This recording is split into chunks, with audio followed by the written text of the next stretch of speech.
Hello, this is Sahar and welcome to my presentation about one of the useful features in Junit5. In this video, I'm going to talk about the parameterized feature for testing Java code. JUnit is one of the most popular unit test frameworks in the Java ecosystem. The Junit5 version contains a number of exciting innovations with the goal of supporting new features in Java 8 and above, as well as enabling many different styles of testing. One of these features is parameterized test. This feature enables us to execute a single test method multiple times with different parameters. In this video, we are going to explore parameterized test in depth. So let's get started. Let's say we have an existing simple utility function and we would like to be confident about its behavior. As you can see, we need to make sure that the function returns true or false based on the passing argument. So let's see what is the simplest parameterized test we can implement for this function. Parameterized tests, like other tests, except that we add the parameterized test annotation.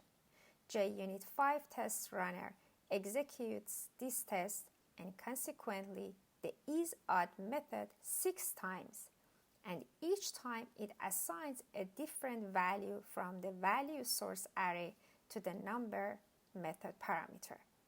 So this example shows us two things we need for a parameterized test: a source argument, in this case an int array you would see in value source, a way to access them, in this case the number parameter you would see in test.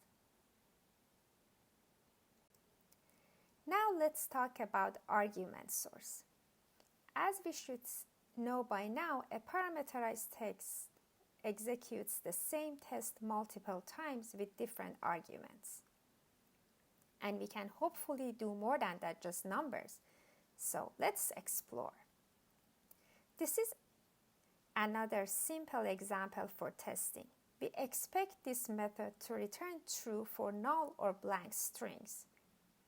So we can write a parameterized test to assert this behavior. Now please pause the video and try to figure out what argument would you pass to parameterized test to test this function.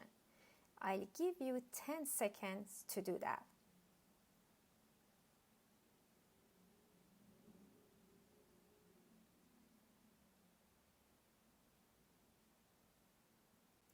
Okay, I hope you were able to guess the arguments here. With the value source annotation, we can pass an array of values to the test method. As we can see, JUnit will run this test 2 times and each time assigns one argument from the array to the method parameter. Do you think there is anything we missed to test here?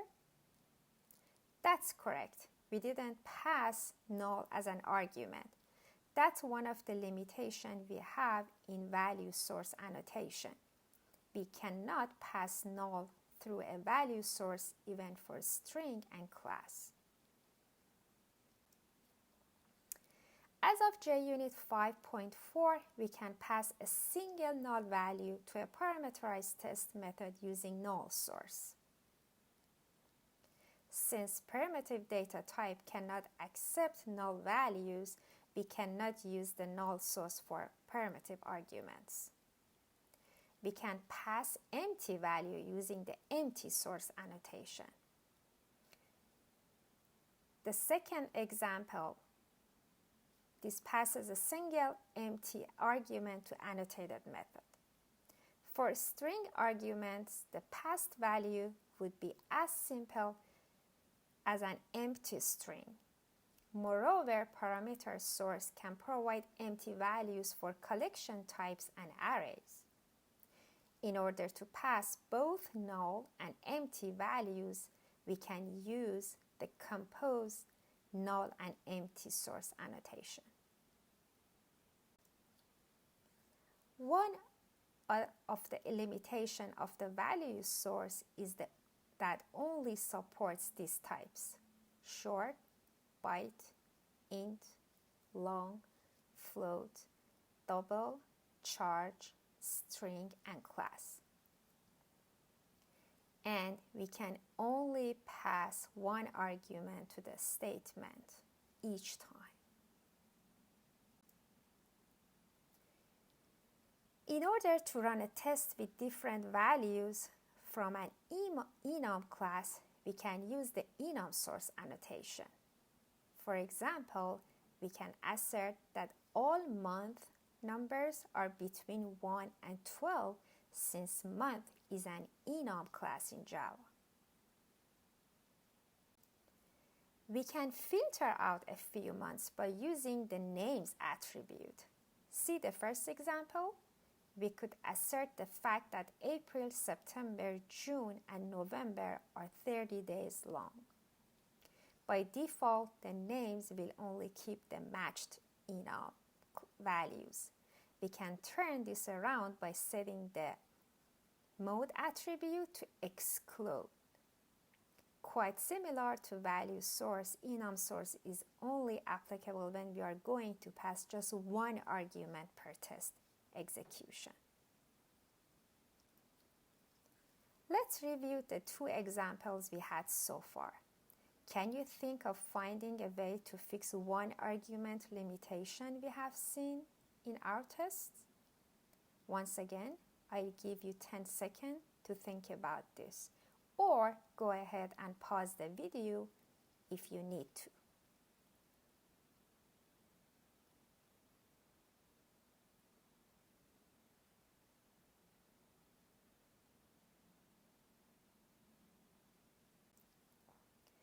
Suppose we are going to make sure that two uppercase methods from screen generate the expected uppercase values. Value source won't be enough. Why? Because we cannot pass the input and also the expected output. So, to write a parameterized for such scenarios, we have to pass an input value and an expected value to test method, compute the actual result with those input values, assert the actual value with the expected value. So we need argument sources capable of passing multiple arguments. The CSV source is one of those sources. The CSV source accepts an array of comma-separated values, and each array entry corresponds to a line in a CSV file. This source takes one array entry each time, splits it by comma, and passes each array to annotated test method as separated parameters. By default, the comma is the column separator, but we can customize it using the delimiter attribute. As you can see in the second example, it's a column separated value and works fine as CSV source.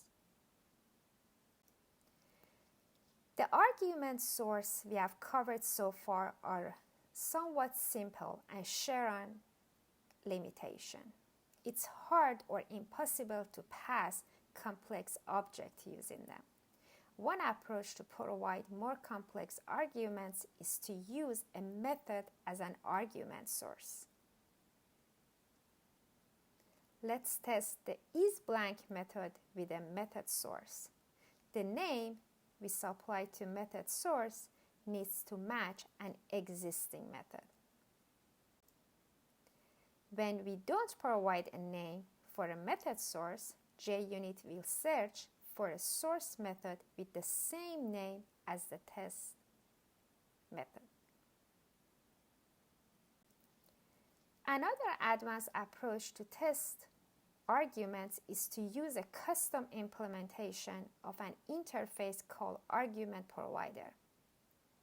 Then we can annotate our test with the argument source annotation to use this custom provider. JUnit parameterized feature gives us the ability to have argument conversion in two ways. Let's rewrite one of those enum tests with a CSV source. JUnit covers the string arguments to the specific enum type.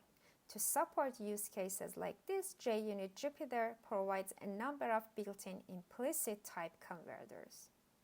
The conversion process depends on the declared type of each method parameter. The implicit conversion can convert the string instances to type such as the following: UUID, local, local date, local time, local date time, year, month, etc., file and path, URL and URI, enum subclasses. We sometimes need to provide a custom and explicit converter for arguments. Suppose we want to convert string with a specific format to local date instances. First, we need to implement the argument converter interface. Then we should refer to the converter via the convert with annotation. And that's it for this JUnit parameterized feature. If you are interested in learning more about this, you can check out the GitHub link with the good examples or read more on the link provided. Thanks for watching, and I hope this was a useful presentation.